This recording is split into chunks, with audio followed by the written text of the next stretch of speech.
자, 시작하겠습니다. 오늘은 갈라디아서 4장 12절서부터 우리가 살피도록 하겠습니다.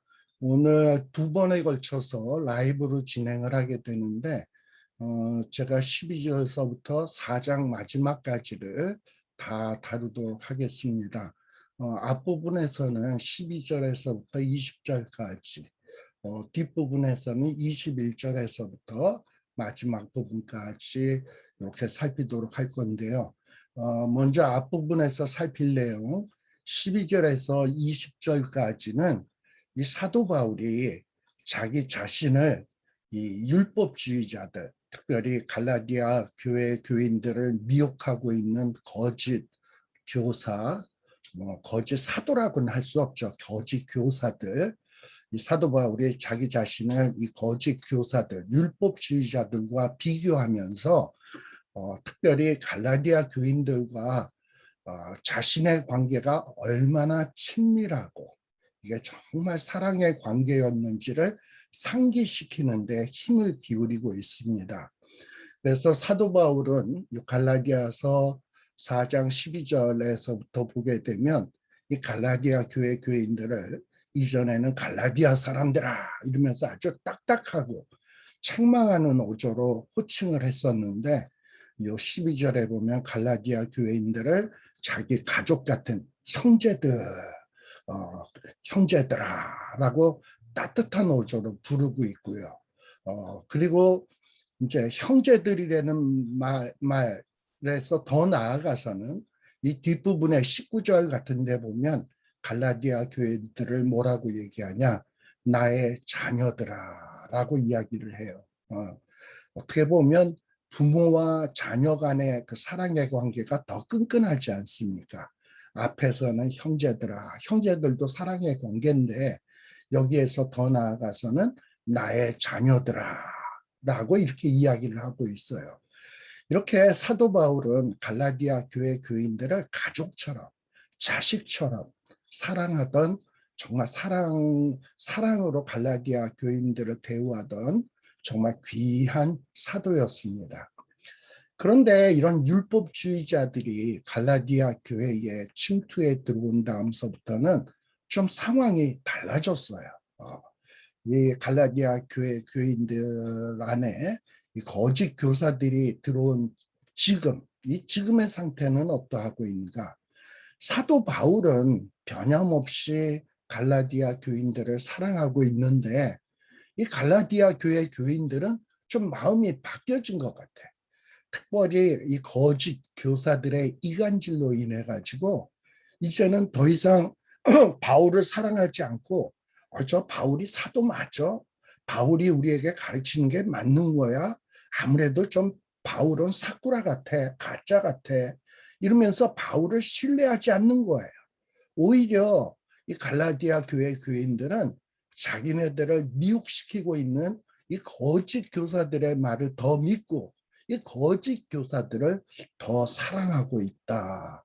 이런 안타까운 상황이 벌어지고 있는 것이 지금 갈라디아 교회의 현실입니다. 사실 사도 바울은 끊임없이 열심으로 갈라디아 교인들을 섬기고 있습니다. 그리고 이제 조금 이따 살피겠습니다만 정말 사도 바울은 갈라디아 교인들이 이 미혹된 상태에서 올바른 신앙으로 돌아오도록 하기 위해서 자기는 앞으로 해산의 수고도 하겠다. 저는 남자라서 이 해산의 수고가 얼마나 대단한 건지 몰라요. 근데 아마 여자분들, 애를 낳아보신 분들은 이 해산의 수고가 얼마나 힘든 고통인지 잘 아시리라 생각됩니다.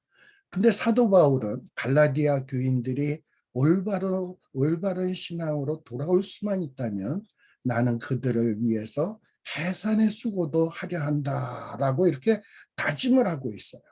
자, 그러면 사도 바울은 왜 이 갈라디아 교인들을 위해서 해산의 수고를 하고 이렇게 열심으로 갈라디아 교인들을 위해서 이렇게 애를 쓰고 있는 것인가? 이 사도 바울의 목적은 간단해요. 이 갈라디아 교회 교인들의 이 신앙의 모습을 그리스도의 형상을 이루도록 하기 위해서라면 자기는 어떤 희생이라도 감수하겠다. 어떤 고통이라도 감수하겠다라는 거예요. 이게 참된 정말 말씀을 증거하는 지도자의 모습입니다. 이 말씀을 가르치는 지도자가 목표로 두어야 될 것은 뭐냐면 말씀을 열심히 가르쳐가지고 사람들을 자기 자신에게 집중시키도록 하는 자는 이거 잘못된 자야. 말씀을 잘 가르쳐서 말씀을 배우는 자들이 매일매일 차근차근 그리스도의 형상을 이루어 간다면 그것처럼 귀한 일이 없어요. 바로 사도 바울은 갈라디아 교인들이 그리스도의 형상으로 되었으면 좋겠다라는 마음으로 열심을 다해서 정말 이 갈라디아 교인들을 섬기고 있습니다. 이런 모습을 보다 보니까 저도 그런 생각이 들어요. 제가 뭐 우리 지금 줌으로 또는 유튜브로 또는 홈페이지로 말씀을 가르치고 있는데 이것을 통해서 정말 이 성경 공부 말씀들을 공부하는 사람들이 그리스도의 형상으로 날로 성숙해 가고 있는가? 여기에 좀 더 기도하고 그렇게 될 수 있도록 좀 더 열심히 섬겨야 되겠다라는 이런 생각을 합니다. 여러분들도 이런 말씀 공부하면서 머리가 커지고 지식이 많아지는 게 중요한 것이 아니라 이 말씀을 공부함을 통해서 얼마만큼 그리스도의 형상을 닮아가는가 여기에다가 초점을 두고 이 성경 공부에 임해 주셨으면 좋겠다라는 바람을 한번 말씀드려 봅니다.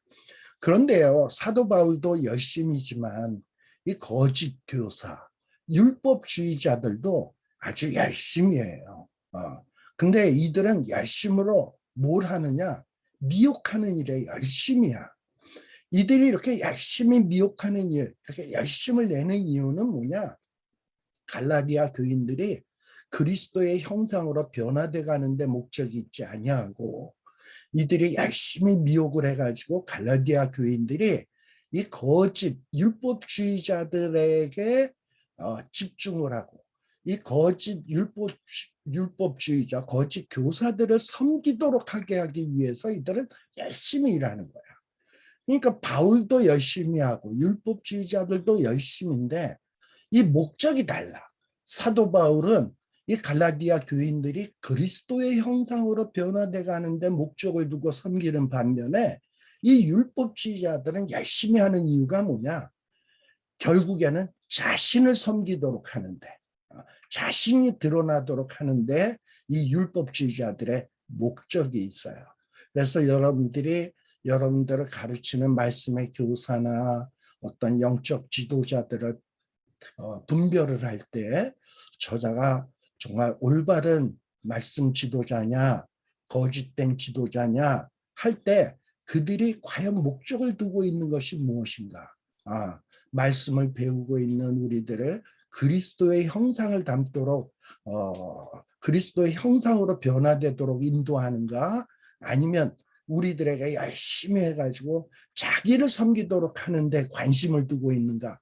요 기준으로 보면 거짓 교사와 참 교사를 분별할 수 있는 안목이 생기리라고 보여집니다.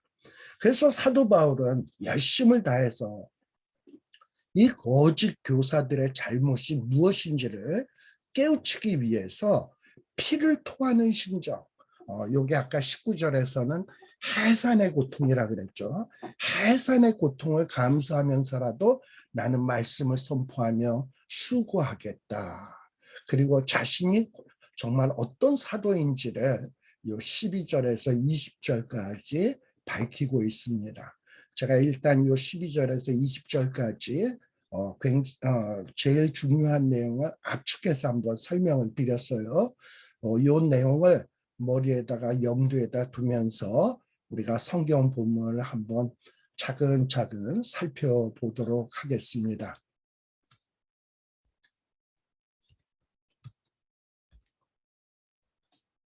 자, 4장 20절입니다.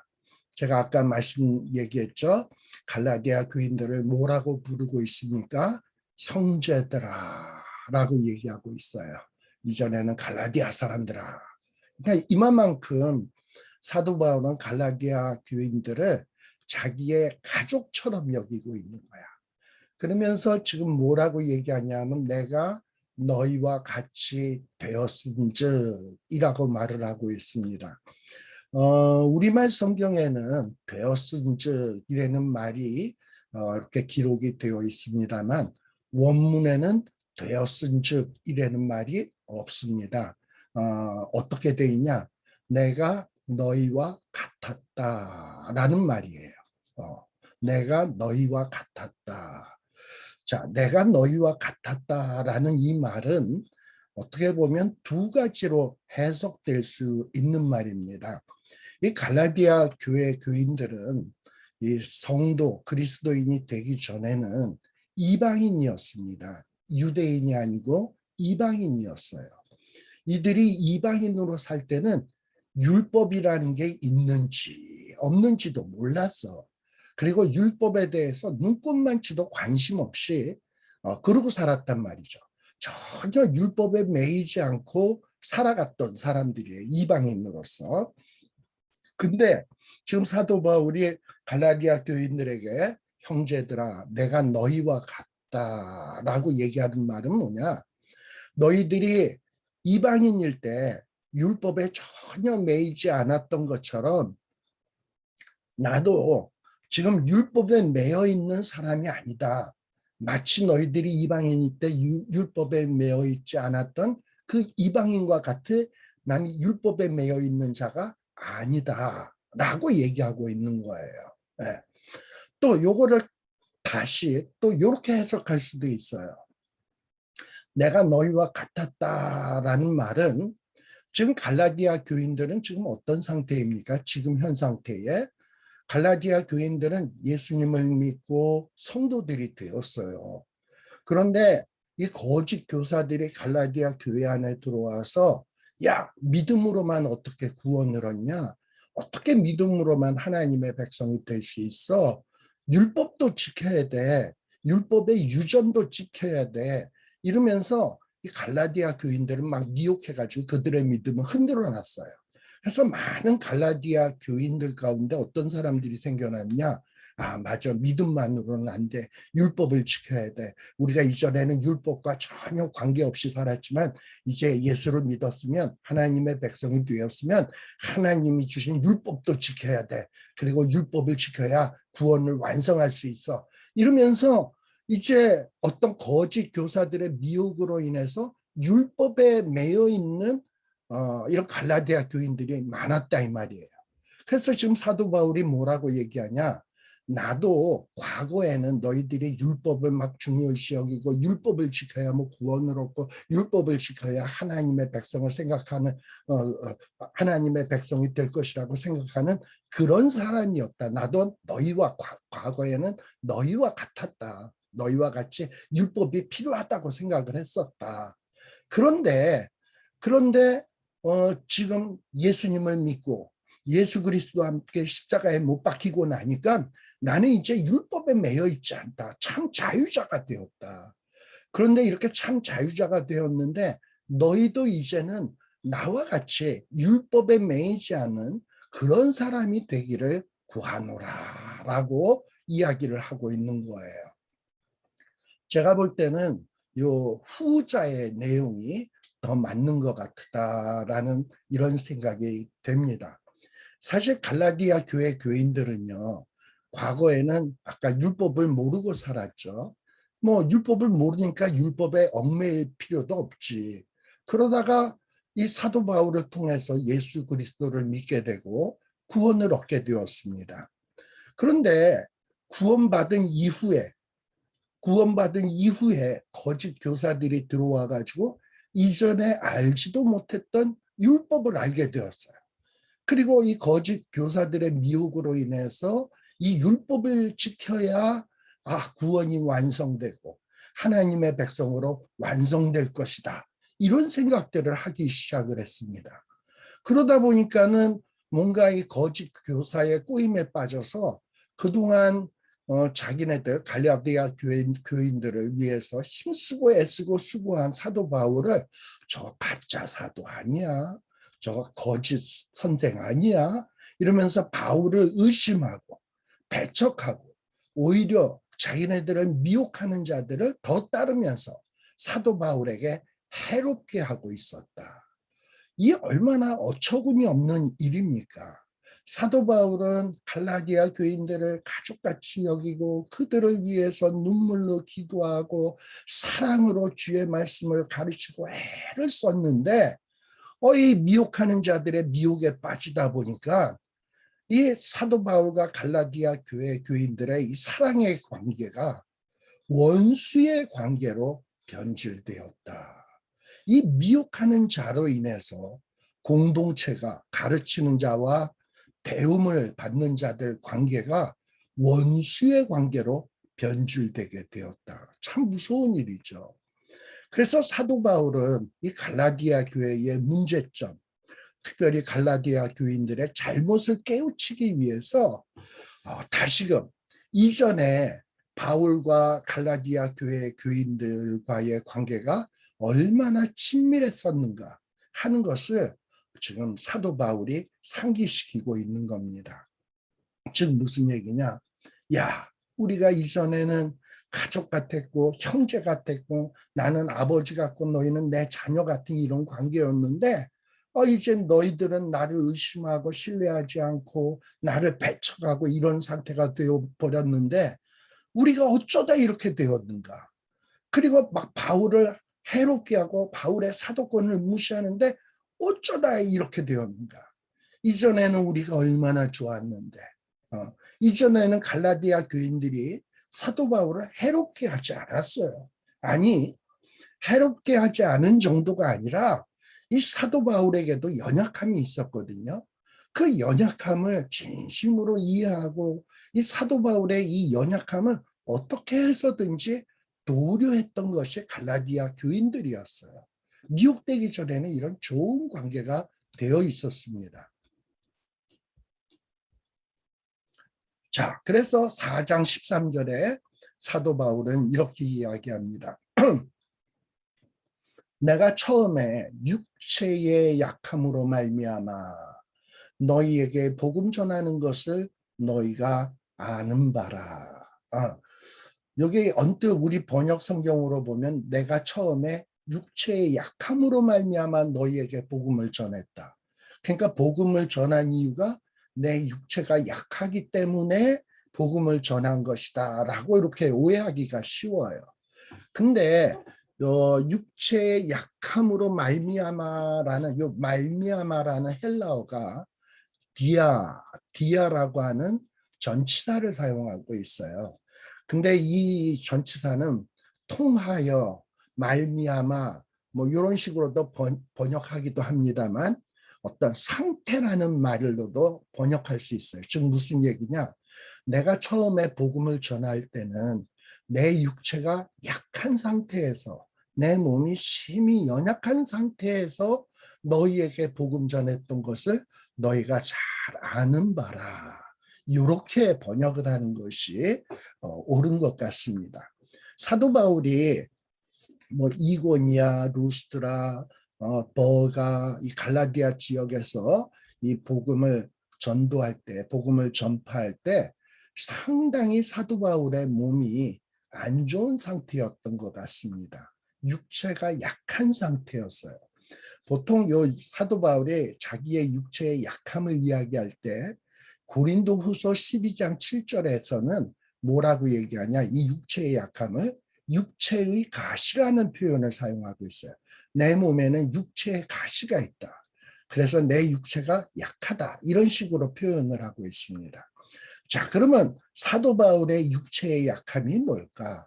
사도 바울의 육체의 가시가 과연 무엇일까? 어떤 성경학자들은 사도 바울의 육체의 약함, 육체의 가시가 간질병이 아닌가라고 추측을 합니다. 추측. 근데 뭐 바울 서신이라든지 사도 바울이 등장하는 사도행전이라든지 어디를 봐도 사도 바울이 간질에 시달렸다라는 것을 발견할 수가 없어요. 자, 그러면은 오히려 바울서신이나 사도행전이나 이런 바울과 관계되어 있는 이 성경들을 살펴보면 주로 어떤 표현이 더 많으냐?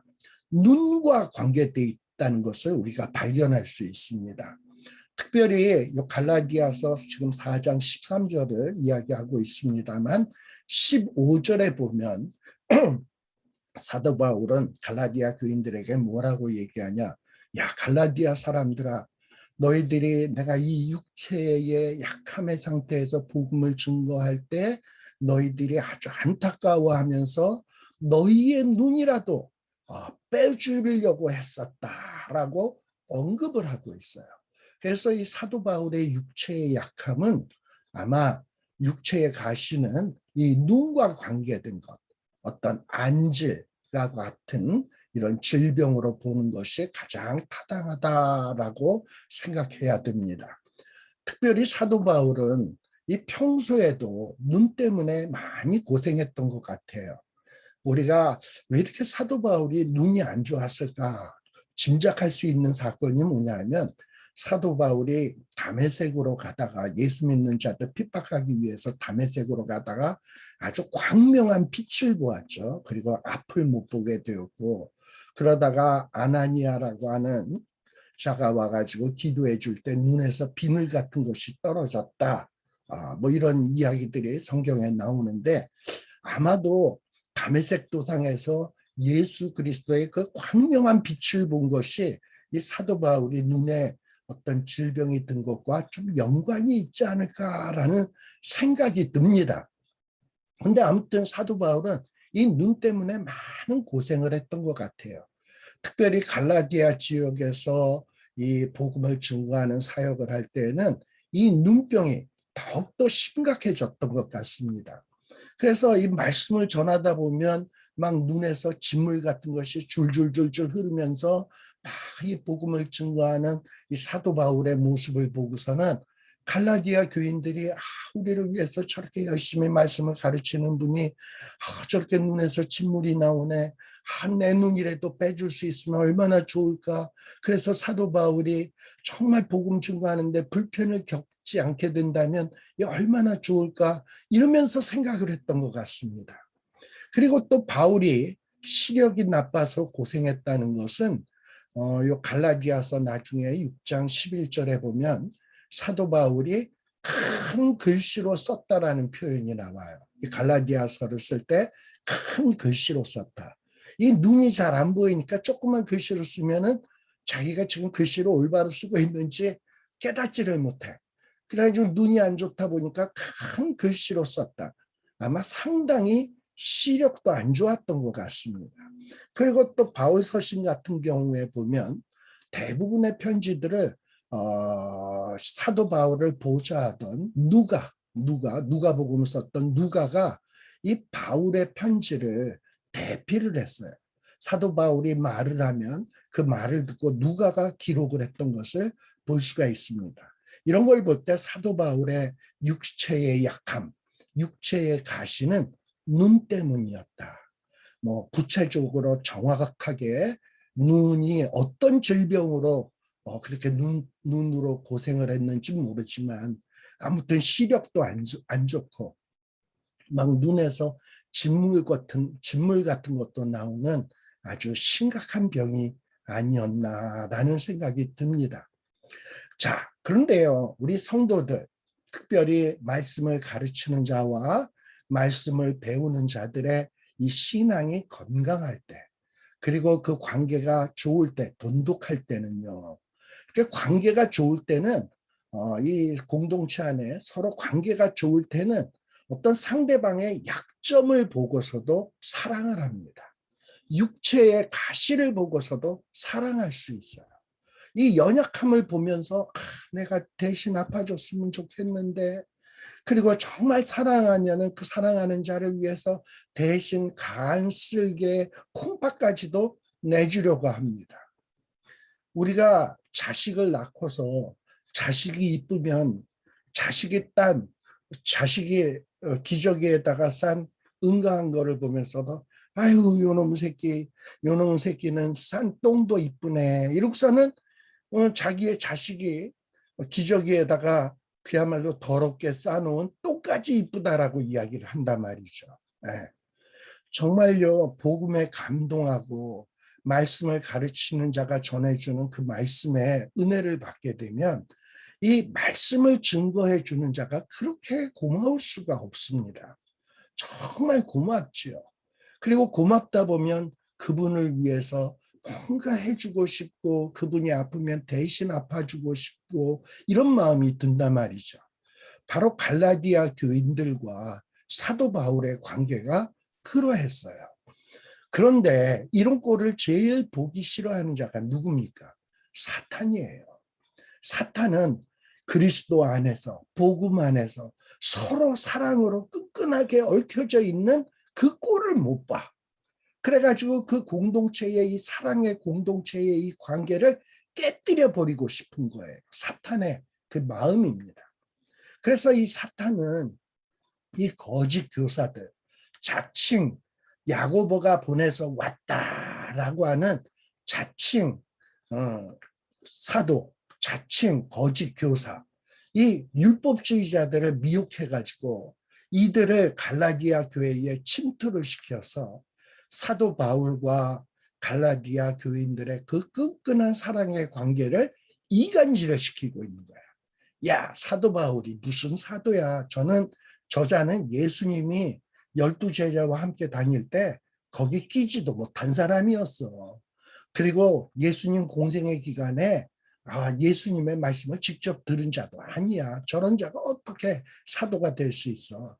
저자는 예수 믿는 사람을 핍박하던 자야. 스데반을 돌로 때려 죽을 때 앞서서 나섰던 자야. 저런 자가 어떻게 사도냐 이러면서 사도 바울에 대해서 나쁜 말을 전해주면서 갈라디아 교인들의 마음을 막 미혹하게 한 거예요. 이래서 이 갈라디아 교회 교인들의 마음속에 이런 미혹의 영이 들어와서 뭔가 사도 바울에 대해서 의심하기 시작을 하다 보니까 사도 바울과 갈라디아 교회 교인들의 사랑의 관계가 깨어지고 만 거예요.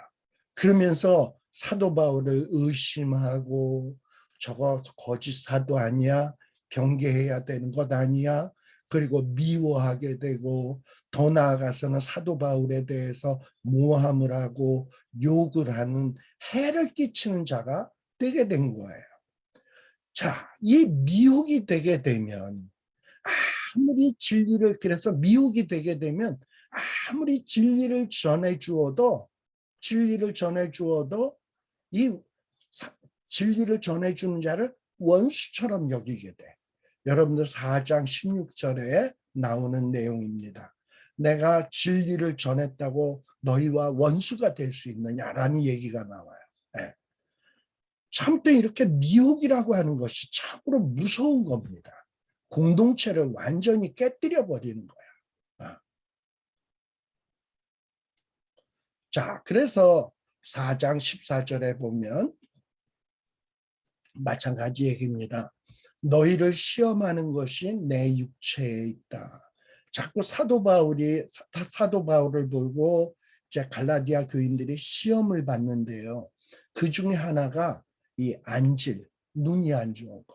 아니, 사도 바울이 참 사도면 하나님께서 사도 바울의 눈을 고쳐줄 고쳐주어야 되는데 뭐 이런 생각을 하게 되면 이게 어떻게 보면 갈라디아 교인들을 시험하는 것 아닙니까? 사도 바울의 육체의 약함으로 인해서 갈라디아 교회 교인들이 시험에 들 수 있잖아요. 그런데 갈라디아 교회 교인들이 미혹당하기 전에는 이렇게 갈라디아 교회 교인들의 믿음을 시험에 들게 할 수 있는 이 육체의 약함이 있었는데 미혹되기 전에는 전혀 갈라디아 교회 교인들이 사도 바울의 눈에 안질이 있다고 해서 눈에 진물이 난다고 해서 앞을 잘못 본다고 해서 사도 바울을 업신여기거나 무시하지 않았다 이 말이야. 그리고 버리지도 않았고 오히려 육체의 약함이 있음에도 불구하고 사도 바울을 어떻게 여겼냐? 하나님의 천사같이. 저 사도 바울은 하나님께서 우리를 사랑해서 보내주신 천사가 아닐까? 아니, 저 사도 바울은 하나님이 우리를 위해서 예수 그리스도를 보내주셨는데 저 사도 바울도 예수 그리스도와 버금가는 자가 아닐까? 그래가지고 예수 그리스도와 같이 사도 바울을 영접했단 말이죠. 사도 바울이 몸에 약점이 있음에도 불구하고 그것을 업신여기지도 않냐고 버리지도 않냐고 오히려 사도 바울을 천사처럼 그리고 예수 그리스도를 영접한 같이 이렇게 사도 바울을 극진히 사랑했었어요. 언제? 미혹되기 전에는. 그런데 미혹되고 나니까 이 과거의 갈라디아 교인들의 이런 사랑의 마음이 싹 다 확 변해버린 거야. 그래서 사도 바울이 갈라디아서 4장 15절에서는 뭐라고 얘기하냐? 이렇게 얘기하고 있어요. 너희들이 이전에는 마치 나를 하나님의 천사같이 하나님이 우리에게 복을 내려서 하나님의 천사 같은 저런 귀한 사도 바울을 보내줬구나. 뭐 눈 좀 안 좋으면 어때? 눈에 안질이 있으면 어때? 저렇게 귀한 말씀을 증거해 주는데 그래가지고 사도 바울을 천사처럼 영접을 했었거든. 이게 갈라디아 교인들의 그런 복이었어요. 그게 복된 상태였단 말이야. 그런데 이 복된 상태가 미혹되고 나니까 싹 다 사라져 버렸다니까. 그래서 사도 바울이 뭐라 그러냐? 과거에는 너희들이 그렇게 복된 상태에 있었는데 그러한 복이 지금은 어디 있느냐? 그때 너희들이 미혹되기 전에는 내가 증언하는데 그때 내가 육신에 약함이 있으니까 너희들이 할 수만 있었더라면 그때 미혹되기 전에는 나를 사랑해서 너희의 눈이라도 빼서 나의 아픔에 동참하려고 했던 자들이 아니냐. 그런데 그랬던 복이 지금 다 어디로 가버렸냐. 이러면서 사도 바울이 지금 안타까운 심정을 토로하고 있는 거예요. 네. 참, 이 관계가 좋을 때는 이렇게 아름다운 관계가 미혹되고 나면 정말 이렇게 냉랭하고 살벌한 관계로 바뀌어지게 된다라는 것이 정말 안타까워요. 사실 교인들 가운데서도 말이죠. 이 교회가 건강하고 교회가 평안하고 말씀 안에서 똘똘 뭉쳐 있을 때 그야말로 이 교인들의 관계는 어떻게 보면 우리 뭐 한국에 있는 우리 가족들 뭐 또는 친구의 관계보다도 더 끈끈한 사랑의 관계야. 그런데 이 교회 안에 사탄이 역사해가지고 분쟁이 생기고 분열이 되고 미혹이 돼가지고 교회가 깨어지잖아요. 그러면 원수도 그런 원수가 없어. 그런 것들 우리가 너무 많이 보지 않습니까? 그래서 우리는 정말 하나님이 하나 되게 해주신 것을 정말 잘 지켜야 돼. 미혹의 영이 들어와서 이것을 분열되지 않도록 정말 눈을 부릅뜨고 누가 거짓 교사고 누가 참된 사도인지를 분별해가지고 정말 하나님이 하나 되게 하신 것을 힘써 지키는 일에 우리들이 힘을 기울여야 되겠다. 그러면 이런 분별하는 방법을 어디서 배우는가? 말씀을 꼼꼼히 읽고 말씀을 통해서 이 분별력을 우리들이 키워나가야 되는 겁니다. 자, 그래서 사도 바울이 지금 16절에서 이런 얘기를 합니다. 사도 바울은 갈라디아 교인들이 미혹되기 전에도 참된 복음의 말씀을 증거했고 갈라디아 교인들이 미혹된 후에도 여전히 참된 말씀을 증거하고 있어요. 나는 이렇게 계속 너희들에게 참된 복음의 말씀을 증거하고 있는데 그런데 이렇게 원수가 되었느냐? 내가 참된 말을 전한다고 너희들이 나를 원수처럼 여기고 있느냐? 이러면서 지금 안타까움을 지금 표현하고 있는 겁니다. 한탄하고 있는 거예요. 이럴 수가 있느냐? 내가 너희들에게 참된 복음의 말씀을 증거하고 있는데 너희들이 나를 원수처럼 대하다니 이럴 수가 있느냐? 이러면서 서리법을 사용해서 묻고 있는 거예요. 그러니까 참된 말씀을 증거하면 원수처럼 대하면 된다, 안 된다? 안 된다. 이런 뜻이에요. 부정의 답변을 요구하는 것이 이 서리법이라는 겁니다. 나는 너에게 참된 말을 증거하는데 너희들이 나를 원수처럼 여기는 거는 있을 수 없는 일이다. 이래서는 안 된다. 너희들이 미혹되기 전에는 나의 약함도 사랑하지 않았냐. 내가 눈이 안 좋으니까 눈이라도 빼주려고 하지 않았냐. 그런데 내가 너희들이 미혹된 후에는 어떻게 되냐. 이렇게 참된 복음을 전해도 나를 원수처럼 대하다니 이럴 수는 없다. 이래서는 안 된다. 라고 얘기하는 것이 지금 요 갈라디아서 4장 16절의 내용입니다. 자, 그러면서 갈라디아서 4장 17절에 사도 바울은 이 거짓 교사, 율법주의자들의 문제점이 무엇인지를 고발을 하고 있습니다. 4장 17절에 보면 그들이 누굽니까? 소위 자칭 야고보가 보내서 왔다라고 말하는 거짓 교사들. 이런 거짓 교사들도 갈라디아 교회에 와가지고 갈라디아 교인들에게 막 열심을 냈던 것 같아. 열심히 가르치려고 그러고 열심히 섬기는 것 같았던 것 같아. 그러니까 혹하고 넘어가지. 그런데 지금 사도 바울은 뭐라고 얘기하냐? 야, 저 거짓 교사들이 너희에게 대해서 열심히 내는 것은 좋은 뜻을 가지고 열심히 낸 것이 아니야. 저희들이 열심을 냈던 것은 사실인데 이 열심을 낸 이유는 뭐냐? 너희와 나 사이를 이간시켜서 너희로 하여금 그 거짓 교사들에게 거짓 교사들을 열심으로 사랑하고 거짓 교사들을 열심히 섬기고 거짓 교사들의 말에만 열심으로 순종하게. 그래서 거짓 교사바 우리가 뭐 예를 들어서 뭐 요즘 박 대통령을 사랑하는 사람들을 박바, 문 대통령을 좋아하는 사람을 문바 뭐 이러고 얘기하잖아요. 그러니까 이 거짓 교사들이 갈라디아 교인들에게 열심을 내서 뭔가를 했던 것은 이 거짓 교사바를 만들기 위해서다. 라고 이렇게 고발을 하고 있는 거예요. 여러분, 열심이라고 하는 것은 참 좋은 것입니다. 모든 일에 열심이다. 무슨 일을 해도 열심히 한다. 좋은 것입니다. 그런데 이 열심 내는 것은 좋은 것이지만 주의해야 될 것이 있어요. 이 열심은 좋은 것이지만 이 열심이 무엇을 위한 열심인가? 이것이 참 중요해요. 이 무엇을 위한 열심인가?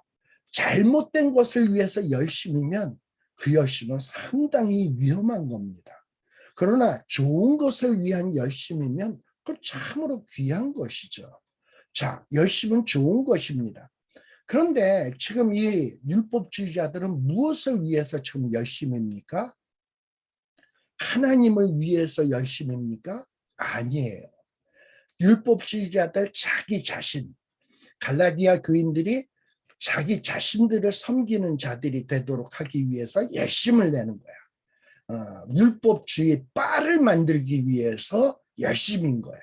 하나님 바를 만들기 위해서 열심을 내는 게 아니라 어떤 율법주의자 바, 거짓 교사 바를 만들기 위해서 열심을 내고 있는 거예요.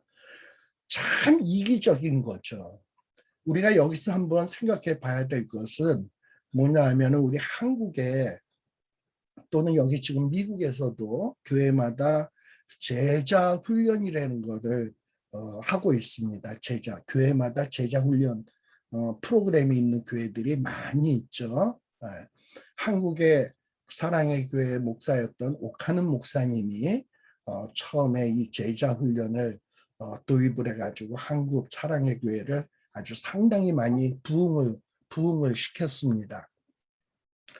자, 그런데 제가 그 옥하는 목사님이 설교하는 거를 듣다가 옥하는 목사님이 내가 그동안에 목회를 오랫동안 해왔습니다만 저의 목회는 정말 실패였습니다 라고 탄식하는 것을 옥하는 목사님이 설교 중에 하시는 말씀을 들었어요. 그게 왜 옥하는 목사님이 그런 탄식을 했냐? 여러분들 그 한국의 사랑의 교회가 그 서초동에 있는 거 아시죠? 네, 서초동. 그래가지고 이 서초동에 있다 보니까 그 서초동에 얼마나 많은 유흥가가 있습니까? 술집, 또 뭐 여러 가지 뭐 안마 시술소, 여러 가지 어떤 이런 쾌락을 위한 이런 업종들이 굉장히 많이 거기 산재해 있잖아. 그런데 이제 이 사랑교회가 막 부흥을 하면서 이 사랑의 교회 안에서 어떤 운동이 벌어졌냐면 우리가 복음을 정말 이 사회에 멸시받는 자들, 그리고 사회에서 손가락질하는 자들에게도 복음을 증거해야 된다 해가지고 이 사랑의 교회 주변에 있는 술집 여자, 또 무슨 안마 시술소에서 일하는 여자들, 이런 사람들에게도 가가지고 막 복음을 증거해가지고 이런 어떤 술집 여자, 이런 쾌락 업종에 살던 향락업소에서 일하던 여자들이 이 사랑의 교회 안에 많이들 세례받고 교인들이 되었어요. 성도들이 되었어. 그런데 시간이 지나다 보니까 이 사랑의 교회는 그 제자 훈련으로 이렇게 부흥한 교회니까 소그룹 모임이 얼마나 많은지 몰라요. 근데 이 소그룹 모임을 모일 때 이 향락업소에서 일하던 여자들이 그 소그룹 모임에 모이게 되면 막 복음을 전해줄 때는 간이라도 쓸개라도 빼줄 듯 했다가 소그룹 모임을 모이기 시작하다 보니까 이런 향락업소에 있던 여자들을 슬슬 왕따시키기 시작하는 거야. 저 여자가 예전에 술집에서 일하던 마담이래. 저 여자가 어느 술집에서 퀸카였대. 뭐 이러면서 수근수근거리고 그 여자를 은근히 왕따를 시키고 멀리하고 이러다 보니까 이 어떤 향락업소에서 일하던 여자들이 예수 믿고 이제 신앙생활 잘 해보려고 사랑의 교회 안에서 소그룹 모임도 모이고 뭐 제자훈련 모임에도 모이고 뭔가 잘 해보려고 그러는데 뭔가 자기네들을 무시하고 멸시하고 자기네들의 과거의 직업을 덜먹어가고 하면서 수근수근대고 이러다 보니까 이 사랑의 교회에 다니던 이런 향락업소에 종사하던 이 여자들이 다 교회를 떠난 거야. 그리고 옥 목사님이 그걸 알게 된 거야. 그러면서 이 옥 목사님이 한탄하면서 이 교회가 이런 지경에 이르렀다면 나는 여태까지 목회했던 것이 실패입니다. 라고 탄식을 하시더라. 그런 모습을 봤어요.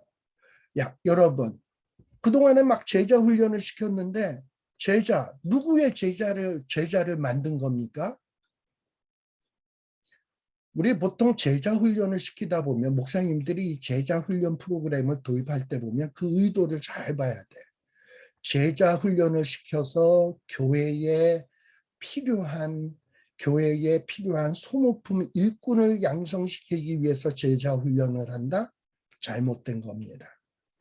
제자 훈련을 통해서 어떤 목사를 추종하는 사람을 만들기 위해서 제자 훈련을 시킨다?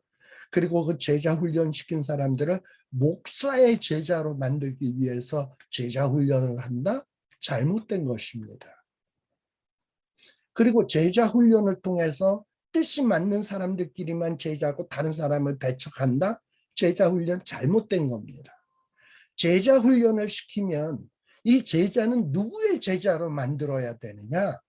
예수님의 제자로 만들어야 이게 제대로 된 제자 훈련을 시키는 것이지, 어떤 예수님의 그리스도의 형상을 이루어가도록 만들어야 제대로 제자 훈련을 시키는 것이지, 어떤 목사를 추종하거나 교회의 일꾼을 양성하기 위해서 제자 훈련을 시킨다면 이건 상당히 잘못된 것입니다. 그리스도의 형상을 이루도록 훈련을 시켜야 되는 거야. 여러분, 그리스도의 형상이 뭡니까? 예수님은 이 땅 위에 성육신 하셔서 이 땅 위에 오셔서 헐벗고 굶주리고, 그리고 세리와 창기, 어떤 사회에서 멸시당하는 사람들에게 찾아오셔서 그들을 사랑으로 섬기셨어요. 그들의 발을 씻기셨던 주님이셨습니다. 이게 주님의 모습이야. 그렇다면 주님의 제자라면 술집 여자라고 멸시하고 전직이 뭔가 아리송한 직업을 가졌다고 해서 왕따시키고 한다면 이런 자를 어찌 주님의 형상을 이루어 간다라고 말할 수 있겠습니까?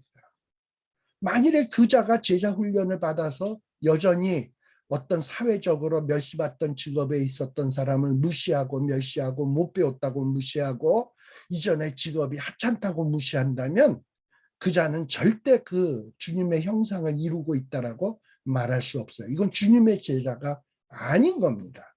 네. 그런데 지금 이 갈라디아 교회 안에 살며시 들어온 이 거짓 교사, 율법주의자들 열심히였어요. 그리고 이 거짓 교사들을 줄줄줄줄 따라다니는 사람들도 열심히였어요. 그런데 그들이 무엇을 위해서 지금 열심을 내고 있는 겁니까? 그리스도의 형상을 이루기 위해서 열심을 내는 건가요? 아니에요. 어떤 이 거짓 말씀을 증거하는 어떤 그 사람의 제자가 되도록 만들고 또 사람의 제자가 되기 위해서 열심을 내고 있었던 거란 말이지. 이것은 상당히 잘못된 것이다. 그래서 갈라디아서 4장 18절에 보면 사도 바울은 이렇게 이야기합니다. 좋은 일에 대하여 열심으로 사모함을 받음은 내가 너희를 대하였을 때뿐 아니라 언제든지 좋으니라. 말이 좀 복잡하고 어려워요. 간략하게 얘기하면 사람들이 좋은 동기로 열심을 보인다면야 얼마나 좋겠냐. 좋은 동기로 열심을 보인다면 그건 언제든지 환영이다라는 말이에요. 그런데 지금 이 거짓 교사들을 열심으로 따라다니는 사람들의 열심은 뭐냐? 좋은 동기, 그리스도의 형상을 담기 위해서 이 열심을 내는 게 아니라 사람을 삼기고 그 사람 추종 세력을 만들기 위해서 열심을 보이는 거기 때문에 이건 상당히 잘못된 것이라고 지금 사도 바울이 지적을 하고 있는 겁니다. 오늘날 저와 여러분들의 교회는 이런 현상이 혹시는 있지 않은지 여러분들이 눈에 불을 켜고 잘 한번 살펴볼 필요가 있습니다. 자, 그래서 사도 바울은 이렇게 이야기합니다. 나는 저 거짓 교사들하고 달라. 나는 너희들을 뭐라고 생각하느냐? 자녀들이라고 생각해. 앞에서는 형제들이라고 얘기했죠. 형제들아. 근데 이제는 내가 너희들을 자녀처럼 여기겠다. 자녀들아. 그리고 너희 속에 그리스도의 형상을 이루기까지 나는 또다시 너희를 위해서 어떤 수고를 하겠다? 해산하는 수고를 하겠다. 라고 고백을 하고 있는 거예요.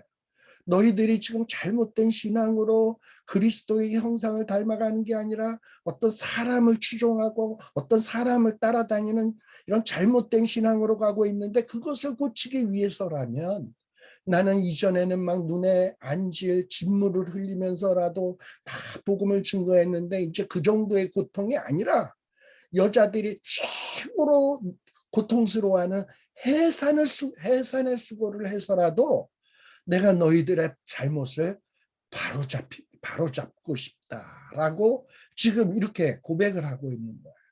그리고 내가 이제라도 다시금 너희와 함께 있었으면 좋겠다. 그래서 너희들을 정말 해산의 수고를 하면서 고치고 싶다. 왜 이렇게 사도 바울이 이렇게 지금 안타깝게 이야기하냐? 갈라디아서 4장 20절 끝부분에 보면 너희에 대하여 의혹이 있다라는 얘기예요. 이건 뭐 여러분들 다 아는 얘기야. 지금 갈라디아 교인들의 의혹이 뭡니까? 갈라디아 교회 교인들이 미혹받기 전에는 사도 바울을 얼마나 사랑했습니까? 눈이라도 빼줄 정도로 사랑했잖아요. 사도 바울의 아픔을 정말 자기가 대신 아팠으면 하는 이런 마음이 있었던 자들이잖아요. 그런데 이런 자들이 확 바뀌어져 버렸어. 사도 바울에 대해서 찬바람이 쌩 돌고 냉기가 돌고 사도 바울을 배척하기 시작해. 무엇 때문에 이렇게 변했습니까? 거짓 교사들의 미혹. 이 미혹됐다라는 의혹이 갈라디아 교인들에 있다라는 것을 보고 지금 사도 바울은 정말 부모가 자식이 잘못되었을 때 언성을 높여서라도 그 자녀를 고치고 싶어서 안타까운 심정으로 막 자녀를 나무래잖아요. 그렇듯 너희들에게 정말 상당히 지금 잘못된 의혹이 있는데 이것을 위해서 내가 부모로서 자녀에게 언성을 높이려고 한다. 그리고 너희와 함께 있어서 해산의 수고를 하고 싶다라고 이야기하고 있는 겁니다. 우리는 여기에서 참 사도 그리고 거짓 사도, 거짓 교사의 어떤 분별법을 확실히 할 수 있습니다. 여러분, 미혹해하는 자들은 미혹해하는 자기 자신들에게 사람들을 열심을 내도록 하기 위해서 열심을 냅니다. 그리고 이 미혹해하는 자들은 갈라디아 교인들을 그리스도의 형상을 이루도록 섬기는 것이 아니라 이 갈라디아 교인들을 열심으로 가르쳐서 자기 자신들을 위한 도구로 삼는 거예요. 이게 누구냐? 미혹하게 하는 자들이야. 그런데 참 사도의 모습은 어떠하냐? 지금 참 사도는 누굽니까? 사도 바울이에요. 이 사도 바울은 갈라디아 교인들이 자신을 위한 사람들이 되도록 만드는 것이 아니라 이 갈라디아 교인들이 그리스도의 형상을 이루도록 하기 위해 해산의 수고를 하겠다는 거야. 그러니까 수고는 바울이 하고 갈라디아 교인들은 누구의 사람이 되도록 하는 거예요? 그리스도의 사람. 그리스도의 형상을 이루는 사람이 되도록 하기 위해서 바울은 수고만 하겠다는 거야. 수고만. 그리고 어떤 갈라디아 사람들을 통해서 이득을 보겠다라는 마음이 눈꼽만치도 없어요. 이게 참 사도의 모습이라니까. 그리고 사도 바울은 갈라디아 교인들을 형제, 자녀로 대하고 있어요. 어떤 갈라디아 교인들을 자기 유익을 위한 도구로 사용하고 있는 게 아니라 갈라디아 교인들을 사랑의 대상, 형제처럼, 자녀처럼 대하고 그들을 위해서 해산의 수고를 하는 이런 사랑을 보이고 있습니다. 이게 사도 바울의 모습이에요. 이게 참 사도의 모습입니다. 그래서 우리들은 뭐가 참 사도고 뭐가 거짓 교사인지 잘 분별할 수 있는 안목이 있어야 된다라는 거예요. 유다서 1장 4절에 보게 되면 어떤 이 거짓 교사들의 어떤 정체, 거짓 교사들의 특징에 대해서 유다서 1장 4절에 설명해 주고 있습니다. 이들은 어떤 자들이냐? 어떤 교회 공동체 안에 가만히 언제 들어왔는지도 모르게 슬며시 들어오는 사람들이야. 그리고 이런 사람들은 슬며시 들어와 가지고 어떤 일들을 하냐? 하나님의 은혜의 복음을 왜곡시켜 방탕한 것으로 바꾸고 홀로 하나이신 주제 곧 우리 주 예수 그리스도를 부인하게 하는 자야. 자, 지금 갈라디아 교회 안에 들어온 거짓 교사들의 모습이 무엇입니까? 야, 뭐 은혜로 구원받는다고? 믿음으로 구원받는다고? 어떻게 그렇게 쉽게 구원받냐? 말도 안 돼. 율법을 지켜야지. 율법의 어떤 내려오는 전통을 지켜야지. 그래야 구원이 완성되는 것이지. 뭐 예수 그리스도의 보혈의 피로 구원받는다고? 웃기지 마. 물론 그리스도로 인해서 구원받는데 어떤 필요한 일부분은 되겠지만 그거로는 부족해. 그리스도 외에 어떤 율법의 행함이 있어야 되고 공적이 있어야 되고 의로움이 있어야 되는 거야. 이러면서 그리스도를 부인하는 자야. 이런 자들이 뭐냐? 거짓 교사다. 거짓 교사다. 또 유다서 1장 10절에서 13절에 보면 이 거짓 교사의 특징이 무엇이냐? 이 사람들은 누구냐? 거짓 교사들이에요. 이 거짓 교사들은 무엇이든지 그들이 알지 못하는 것을 비방하는도다. 이 거짓 교사들은 복음의 능력, 그리스도의 보혈의 능력, 하나님의 은혜의 어마어마함을 알지 못해. 이들은 자기의 공로, 자기의 의로움으로 구원받는다라고 생각하는 사람들이야. 그리고 그런 식으로 가르치는 사람들이야. 그러니까 복음이 뭔지도 모르고 진리가 뭔지도 몰라. 그러면서도 복음에 대해서 비방하고 진리에 대해서 비방하고 은혜에 대해서 비방하고 믿음에 대해서 비방한다 이 말이에요. 네. 그리고 이들은 이성 없는 짐승같이 본능으로 아는 그것으로 멸망한다. 하나님이 가르쳐 주신 것으로 뭔가 진리를 깨닫는 것이 아니라 짐승같이 자기의 그 본능, 짐승 같은 자의 본능에서 무슨 선한 것이 나오겠습니까? 그 안 돌아가는 머리로 합리적으로 보이고 이성적으로 보이는 것으로 거짓 교리를 만들어서 그것으로 사람을 가르치고 그러다 보면 결국은 어떻게 되냐? 그것 때문에 멸망한다라는 거예요. 이들의 말로는 어떠냐? 와 있을진저 이 거짓 교사들이요 라는 거예요. 이 거짓 교사들은 또 어떠하냐? 싹쓸 위하여 발람의 어그러진 길로 몰려갔다.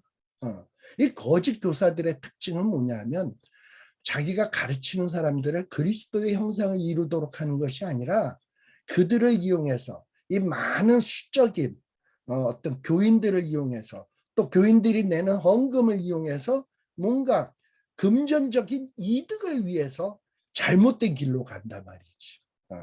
그리고 고라의 폐역은 뭡니까? 거짓 교사들은 시기 질투가 많아. 사도 바울이 참 사도고 사도 바울을 따르는 자들이 많다 보니까 그걸 시기하고 질투해가지고 뭔가 사도 바울의 사도권을 공격을 하고 사도 바울의 가르침을 왜곡시켜서 사도 바울이 갈라디아 교인들과 뭔가 이간질 되도록 만드는 자들이라 이 말이에요. 여러분 고라가 누굽니까? 고라가 야 어떻게 모세만 지도자냐? 우리도 레위 지파인데 우리도 지도자가 될 수 있어. 이러면서 모세의 지도권에 도전하고 하나님이 세우신 모세의 지도권을 무시하던 자들이 고라의 자손들 아닙니까? 이 고라의 자손들의 마지막 결과가 뭐였습니까? 멸망이에요.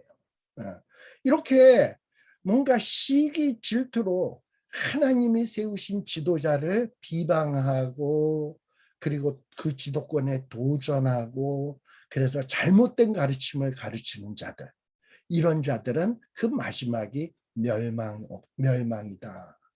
그리고 이 거짓된 교사들은 어떠냐? 기탄 없이 너희와 함께 먹으니 이러면서 이 거짓 교사들도 뭔가 갈라디아 교인들을 사랑하는 척하면서 같이 식사도 나누고 식탁도 함께하고 이러면서 뭐 어떤 교제의 관계를 가졌던 것 같아요.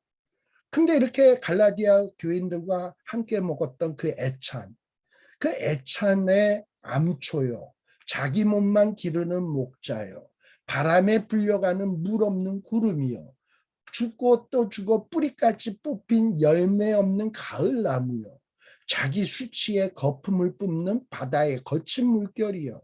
영원히 예비된 캄캄한 흑암으로 돌아갈 유리하는 별들이라. 지금 여기 거짓 교사를 묘사하는 말이 몇 가지가 나옵니까? 쉬어보셨어요? 애찬의 암초, 자기 몸만 기르는 목자, 바람에 불려가는 물 없는 구름, 죽고 죽어 뿌리까지 뽑힌 열매 없는 가을 나무, 그 다음에 자기 수치의 거품을 뿜는 바다의 거친 물결, 영원히 예비된 캄캄한 흑암으로 돌아갈 유리하는 별들. 굉장히 여러 가지 모양으로 이 거짓 교사들을 표현하고 있죠. 이만큼 하나님이 정말 싫어하시고 정말 징계하기로 작정한 자들이 누구냐? 거짓 교사들이다라는 거예요. 그래서 우리는 이런 거짓 교사들을 분별할 수 있는 안목이 있어야 된다. 분별할 수 있는 능력이 있어야 된다라는 것을 꼭 기억하시길 바랍니다. 근데 이렇게 신약에만 유다서에만 거짓 교사에 대한 모습이 나오는 게 아니라 구약에도 거짓 교사에 대한 이야기가 나옵니다. 에스겔서 34장 2절에 보면 하나님께서 에스겔에게 야 이스라엘 목자들 가운데 거짓 목자들이 있는데 이런 거짓 목자들에게 너 가서 말씀 좀 외쳐라. 이러고서 에스겔에게 명령을 하셨어요. 그래서 에스겔이 에스겔 3장 2절에 보게 되면 거짓 교사들을 향하여 이렇게 외칩니다. 주 여호와께서 이같이 말씀하시되 자기만 먹는 이스라엘 목자들은 화 있을진저 목자들이 양떼를 먹이는 것이 마땅치 아니하냐. 목자들이 자기 양떼들을 그리스도의 형상으로 만드는 대로 이끄는 것이 마땅한데 이들은 그리스도의 형상을 이루도록 만드는 데는 관심이 없고 그 자기가 열심을 내는 대상을 통해서 어떻게 하면 뜯어먹을까 해 관심이 있는 자기가 먹는 것에만 관심 있는 목자들, 이게 거짓 목자예요. 34장 3절에 보면 이 거짓 교사들은 살찐 양을 잡아 그 기름을 먹으며 그 털을 입되 양떼는 먹이지 아니하는도다. 어떤 참된 진리의 말씀은 가르치지 아니하고 참된 진리의 말씀을 가르쳐서 사람들로 하여금 그리스도의 형상을 이루도록 하는 일에는 관심이 없고 어떻게 하면 어떤 양이 살찐 양일까?